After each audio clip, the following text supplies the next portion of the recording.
क्या हुआ? अभी तो कॉल पे बात हो रही थी हमारी, तुम यहाँ क्यों आ गए?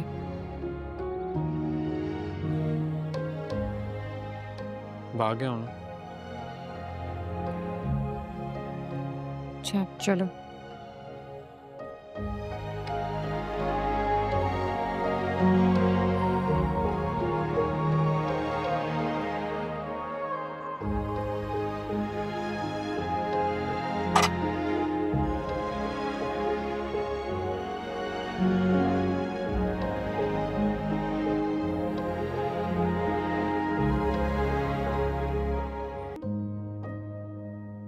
कैसी हो? ठीक हूँ।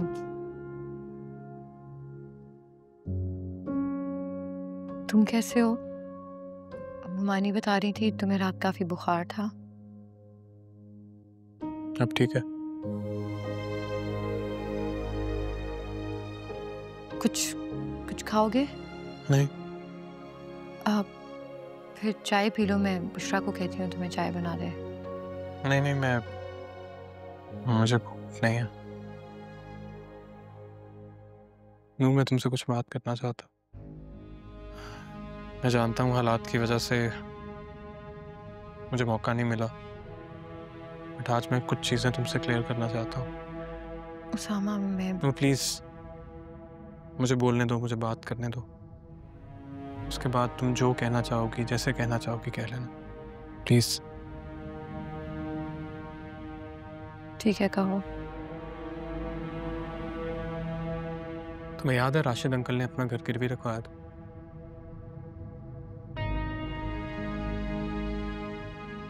उनकी वफात के बाद एक बंदा था, उसका नाम था शारिक। राशिद अंकल की डेथ के बाद वो कुछ डॉक्यूमेंट्स लेकर आया था, जिसमें लिखा हुआ था कि राशिद अंकल ने उससे 1 करोड़ रुपया लिया है और उसके बदले घर गिरवी रखवाया है। अब वो पैसे लिए या नहीं लिए, और लिए तो कहाँ गए, आज तक किसी को कुछ नहीं पता। इसका मतलब है वो बंदा फ्रॉड था। फ्रॉड तो एक छोटा लफ्ज़ है उस इंसान के लिए। तो क्या खाला ने इस वजह से अपना घर छोड़ा है? नहीं, पैसे तो मैं अरेंज कर रहा था। मैंने पापा से बात भी की थी उस बारे में। और फिर एक दिन मुझे फूफो की कॉल आती है। कुछ लोग आधी रात को इरम को घर से किडनैप करके ले गए। क्या?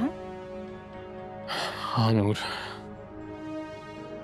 पता नहीं उस दिन मेरे साथ किसकी दुआ थी या क्या था जो वो मुझे खैर खैरियत से मिल गई। उसे कोई नुकसान नहीं पहुंचा, लेकिन वो आदमी मेरे हाथ से निकल गया। उसामा, इतना सब कुछ हो गया, तुमने किसी को कुछ बताया क्यों नहीं? नूर, क्योंकि फूफो नहीं चाहती थी कि इरम के किडनैपिंग का किस्सा बाहर आए। उन्होंने मुझसे वादा किया था कि मैं तुमसे भी ये बात ना शेयर करूं। वो शायद शादी वाले किस्से की वजह से इतनी ट्रॉमेटाइज हो गई थी कि वो अपनी कोई बात शेयर ही नहीं करना चाहती थी। वो सबसे दूर रहना चाहती थी। वो मुझे बार बार कहती थी कि मुझे किसी ऐसी जगह ले जाओ जहां मुझे कोई मिल ना सके। और ऐसी कौन सी जगह थी उसामा?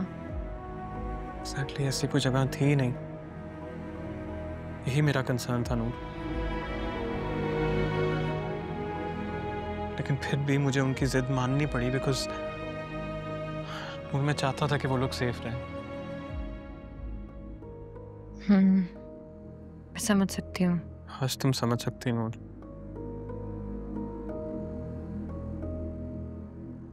लेकिन तुम भी नहीं समझी।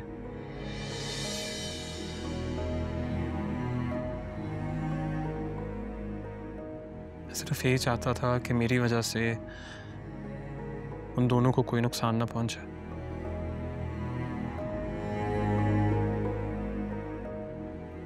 लेकिन बार बार मेरी वजह से उन पे तोहमतें भी लगाई गई और उन्हें जलील भी किया गया। उसामा, अगर मुझे पता होता तो शायद नौबत यहाँ तक आती ना। तुमने बताया क्यों नहीं? क्योंकि यही तो मसला है। मेरी ही वजह से हमेशा सब कुछ गलत होता है। हमेशा मैं ही गलत होता हूँ।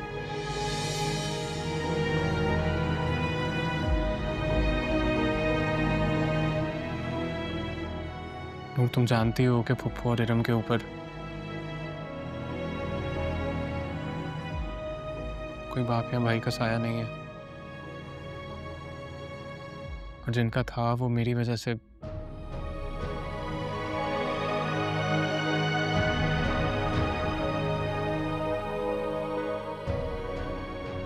तुम मुझे बताओ, क्या ये बात जायज़ है कि वो लोग मेरी वजह से दर बदर की ठोकरें खाते रहे और मैं यहाँ आराम से आयाशी से अपनी ज़िंदगी गुजारता रहा?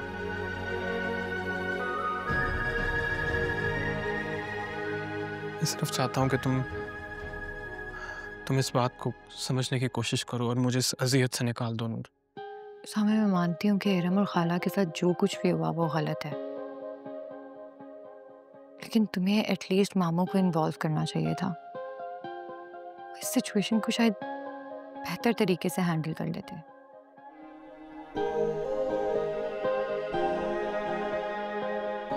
मैं तुम्हारी बीवी हूँ। मैंने तुमसे वादा किया है कि मैं तुम्हारे हर अच्छे और हर बुरे में तुम्हारा साथ दूंगी।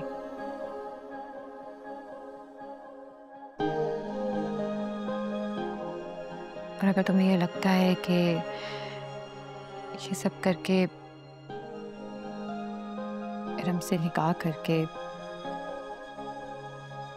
तुम अपने दिल से बोझ हटा सकते हो और तुम्हारी रूह को तस्कीन मिल सकती है, तो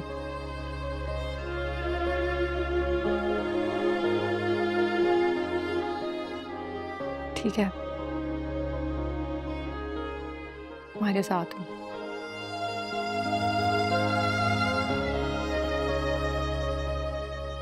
मगर एक बात याद रखना उसामा, मैं एक औरत हूँ। मैं कभी भी दिल से इस रिश्ते को कबूल नहीं करूंगी।